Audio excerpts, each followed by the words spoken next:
Pass with the speed of light, a cloud of dust, and a hearty Hi-Yo Silver, the Lone Ranger.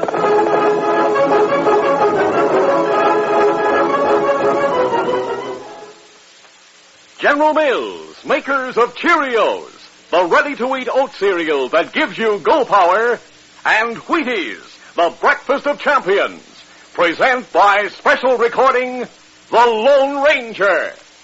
'Cause champions are made, not born. Yes, sir. Get on your way. Get on your way. Get on your way with Wheaties. Yes, it's a break for all of us that champions are made, not born. Gives us all a chance. Take Richie Ashburn, speedy center fielder for the Philadelphia Phillies. When Richie was just a lad of 5, already he had lots of drive. He practiced hitting, shagging flies. And in the morning, he was wise. He ate his Wheaties like champs advise. Now that Rich has made his mark, he still gets plenty of Wheaties spark. Richie Ashburn, a steady Wheaties eater now for 21 years. Top nourishment Wheaties. There's a whole kernel of wheat in every Wheaties flake. Now watch Richie earn his pay. Here's the pitch. Hey, hey, hey!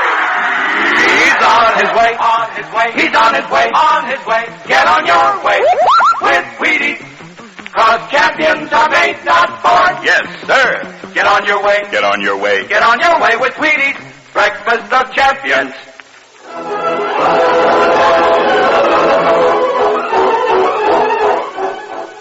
With his faithful Indian companion Tonto, the daring and resourceful masked rider of the plains led the fight for law and order in the early western United States.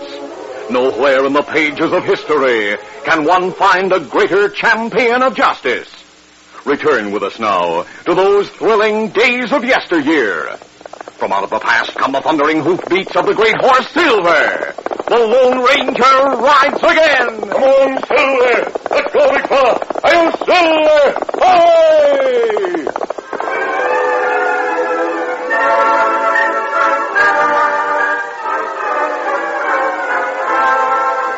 When the market price for cattle reached an all-time low, causing hardship in the Southwest, the Lone Ranger made a suggestion to the Territorial Commissioner. There's a big market for cattle in Mexico. You might solve the problem of the ranchers here by getting a repeal of the law that prohibits the sale or transfer of cattle across the border. The commissioner acted on the suggestion. The law was repealed, and ranchers were jubilant. But rancher Jack Morrow and cafe owner Pete Randall were pleased for another reason. Partners in crime before coming to Hastings, they sat in Randall's cafe and discussed a plan. There's a fortune in rustling cattle and selling it in Mexico. Just one thing, Pete. I don't mind using my ranch as a cover for the men in our gang, but I don't want any stolen cattle there. Know of a better place to hold it? Oh, yes. We used the Boss Canyon where we hid when we first came here. Yes. It has high cliffs on 3 sides, and we've put a barricade with a gate across the only entrance. Good enough. Who will you have lead the raid? My foreman, Raleigh Meadows.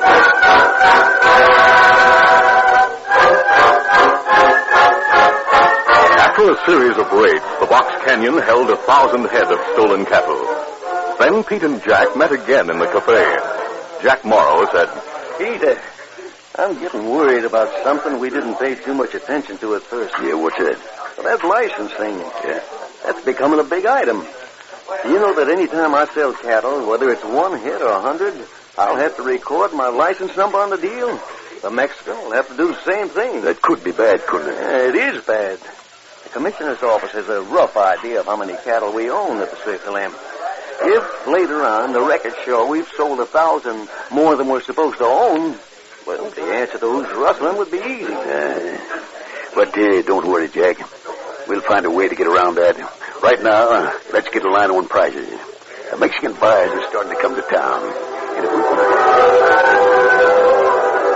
Late that evening in the town of Hastings, Commissioner Grady sat in his office with Sheriff Tom Niles. They were checking names and figures on sheets of paper which covered the table when an Indian entered. Commissioner Grady leaped to his feet and welcomed the Indian. Tonto, how good to see you again so soon.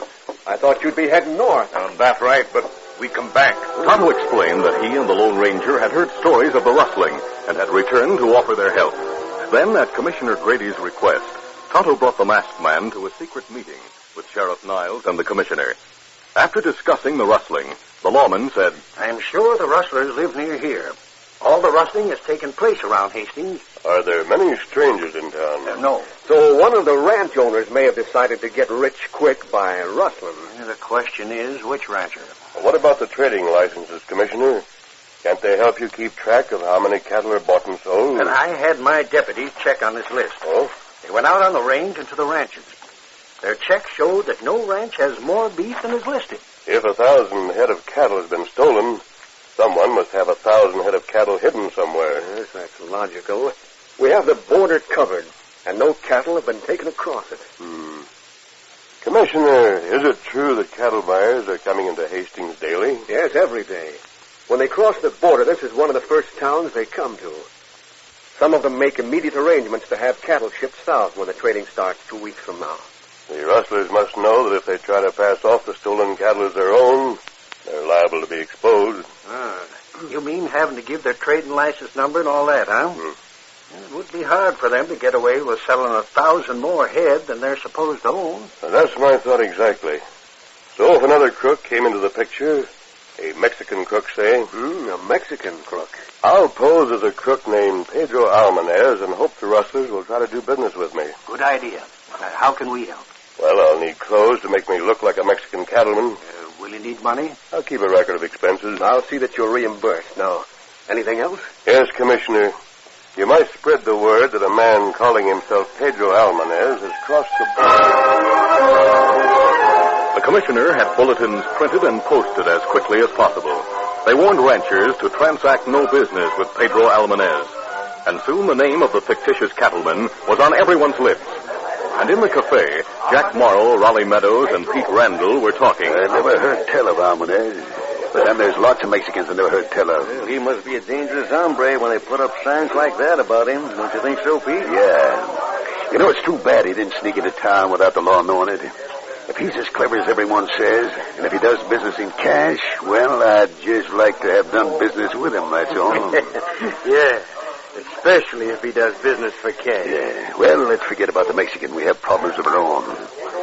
Raleigh, are your boys going to the canyon and change the brands on the cattle? Yeah, they'll take care of it tonight. Good. Now, Jack. Yeah? What we have to figure out is a way to start selling those beef without getting caught. We can make a few legitimate sales to start off, and nobody will be the wiser. But later on... A short distance up the street in the sheriff's office, the Lone Ranger, disguised as a dashing Mexican cattleman, prepared to leave Tonto, the sheriff, and Commissioner Grady. Perhaps nothing will happen, but I think this plan's worth trying. You're right. Because, as you said before, crooks have a habit of getting around to the cafes. If any of the rustling crowd's around, they may become interested in you. But some of the righteous citizens, if they believe the bulletins about Almanez, may want the sheriff to arrest me. Don't worry about that.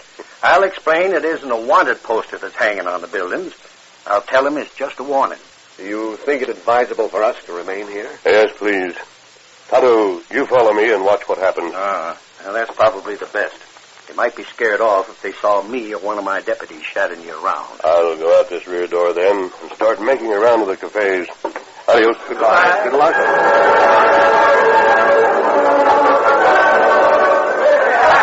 Within a short time, the nightlife in the cafes of Hastings had become electric. A Mexican, talkative and seemingly under the influence of tequila, was making a round of the places and making his presence known. Senors, those posters that warn you about Pedro Almanez, they're all lies. Lies, I say. Poof! I'll show you what I think of those posters. See, I tear this poster off the wall, and then I tear it in little pieces like these. See? What about the sheriff, Almanez? Aren't you afraid the sheriff may see you doing that? Oh, amigo, I do not give 2 centavos for your sheriff, or for any lawman. Senors, if lawmen could prove anything against me, I would not be here. But I am here. So it stands to reason I am smarter than they are, huh? But sure. So, who needs to buy cows? Not me. I have plenty dinero. Instead of cows, I buy drinks for my Americano friends. Come, amigos, drink. Hey, you hear that, boys? He's going to buy drinks. Is that right, Almanez? See. For everybody Where do you buy drinks? Come to the bar and be the guest of these vaqueros.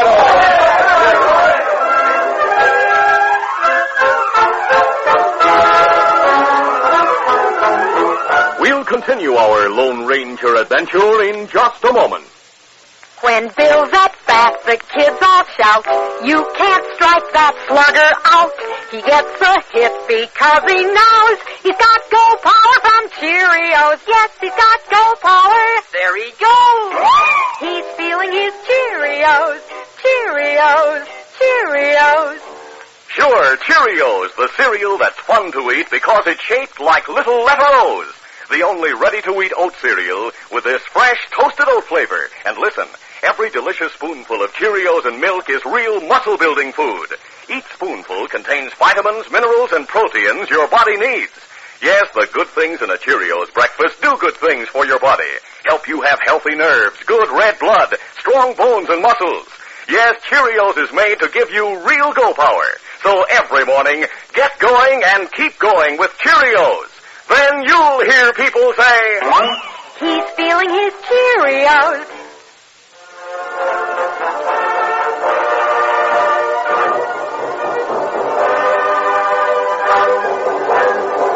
Now to continue.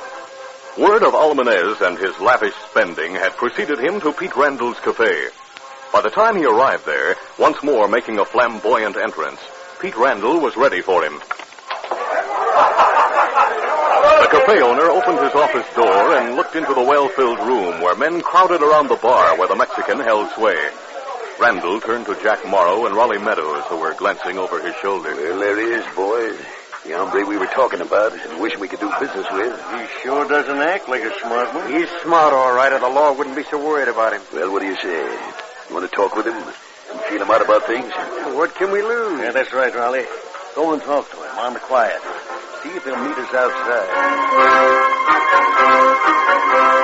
Raleigh found it easy to arrange for a meeting. The Lone Ranger, posing as the Mexican crook, lingered a short time in the cafe, then left. He strolled along the boardwalk until he saw Tonto waiting in the shadows. He halted and pretended to brush and adjust his hat while he said, Tonto, tell Sheriff Niles and Commissioner Grady to find some way to hide in the blacksmith shop on the corner and to meet someone there in an hour. You tell him, Kimasabi. The Lone Ranger continued on his way.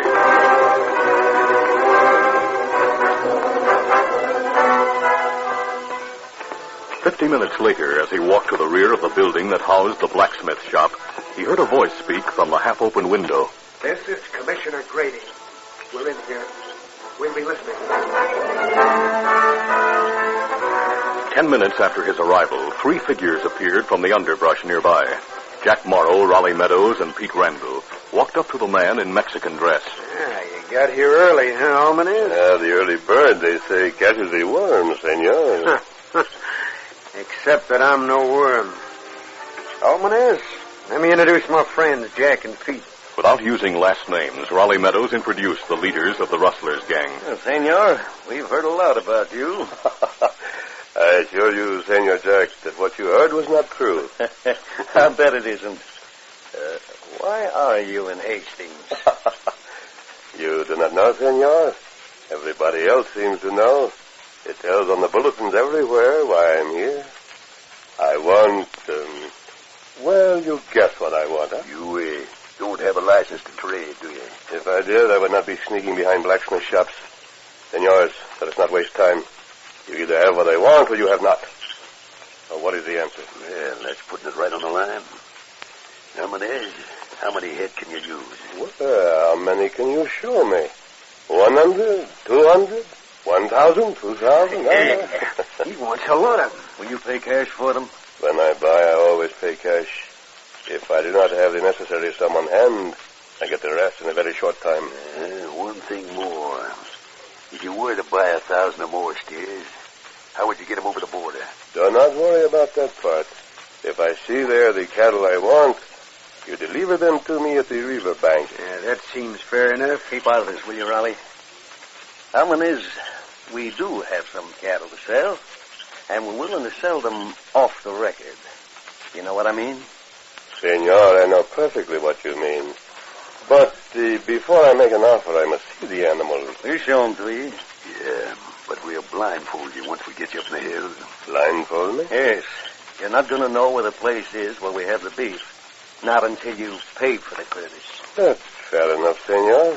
You may blindfold me. In your place, I would take the same precaution. Hey, he's an all right hombre, huh? Never mind, Raleigh. Just get the horses. Almanez, you get mounted, we'll take off for the hills.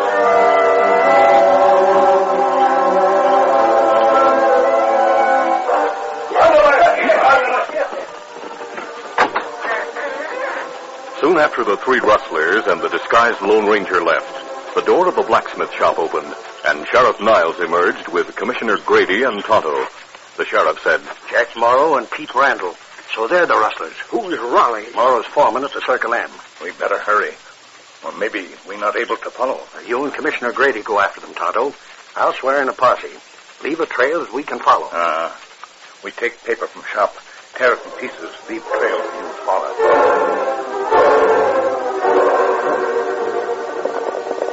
Get up, get them all. Come. Remaining unseen, Tonto and Commissioner Grady followed the Lone Ranger and the rustlers through the moonlight. As they rode, the Indian dropped torn bits of paper on the ground behind him.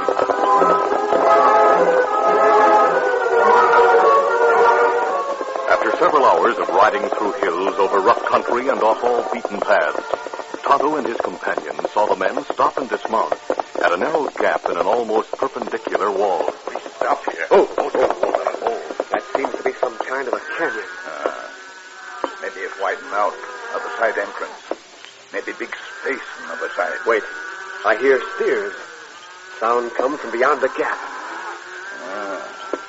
Sound like an insane. We dismount. Go on, boy. Steady, fire. Easy, right. At the narrow gap, which was less than 30 feet wide, Jack Morrow and Pete Randall talked with the disguised Lone Ranger. We'll take the blindfold off in a minute. Light the lantern, Jack. Yeah, that's just what I'm doing. Raleigh, open the gate and go through the gap to the box canyon and tell the boys to stop branding those cars for a while. We're going to inspect them. All right, Pete. Hey, boys! It's me, Raleigh. Here's a light, Pete. Yeah. Raleigh went through the narrow gap to a vast area that was surrounded by high cliffs.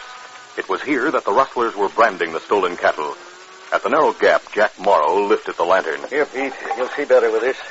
Untie that knot on Almanez's blindfold. Sure. Here, let me take it off, Almanez. Very well. There you are. Now we'll take you to the cattle. We'll have to get through this narrow gap in single file. Pete, that handkerchief, the blindfold. What about it? Look at it. Streaked with brown. Hey, look at his face. It's white where the blindfold was. Well, I'll be... He has brown stuff on his face. He's not a Mexican. Watch out, grab him. Give me that gun. Why, you dirty... Pete, grab that lantern. It fell, but it's still lit. Jack, turn him around. Let me get a good shot at him. I'm trying to... There you are. My arm, I'm shot. Here you are, Jack. Kimasabi, me fired just when him going to shoot. Nice shot, Tonto. Me take that gun. I'll take the lamp. Me have gun. Tonto, the rustlers heard the shots. They're heading this way. And I have no gun. Can't be helped, Commissioner. Try Morrow. We'll hold them off. That gap's narrow, and they'll have to come out through the gate. Hey, Pete! Jack! What's the matter? Who's shooting? Pete, tell him everything's all right, or you get another bullet. Don't shoot again. Raleigh, it's all right. Nothing's wrong. Hey, Pete, what happened? Tonto stood ready, and as Raleigh came through the gate and saw Pete, the Indian used his gun as a club. Hey, Pete, you're bleeding. You're hurt. Oh! Gun hit him right on head. And now you'll have to use it for shooting again. Get ready. Raleigh, what was that shot? All right, Tonto, open fire. Chase them back into the gulch. Hey, who is that? What's the idea? Tell them, Commissioner. Sure. This is Commissioner Grady, and the idea is that you're all under arrest. If you try to resist, we'll kill you. That's it. You don't have a chance. We know who you are and what you've done. Listen, Kimasabi. Riders come. It's the sheriff and his men. This way, Sheriff.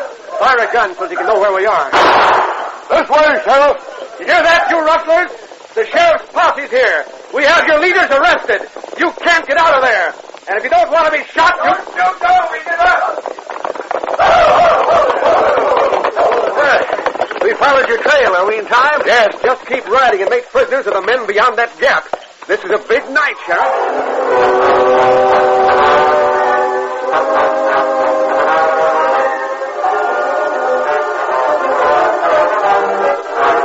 The next Next morning, with Jack Morrow, Pete Randall, Raleigh Meadows, and their gang under arrest, ranchers rode into the town of Hastings, reclaiming cattle which had been stolen from their ranches a week or two earlier.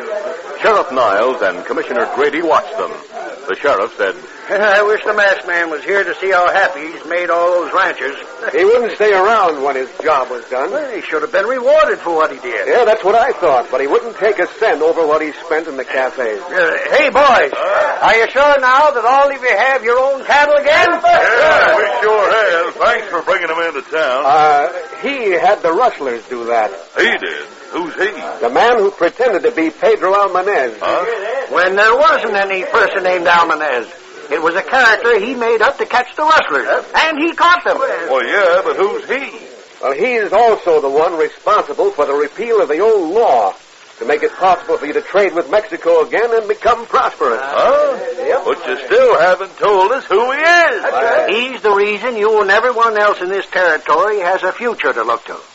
You ought to guess by now that he's the Lone Ranger.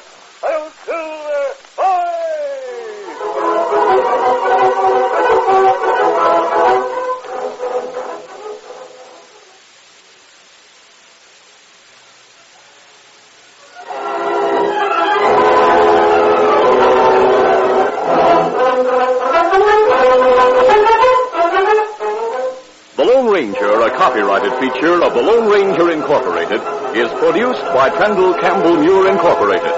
The part of the Lone Ranger is played by Brace Beamer. Your announcer, Fred Foy. Listen to the Lone Ranger, brought to you by special recording Mondays through Fridays at this same time. You've been listening to the OTR Gold Network. Find more classic radio at otrgold.com.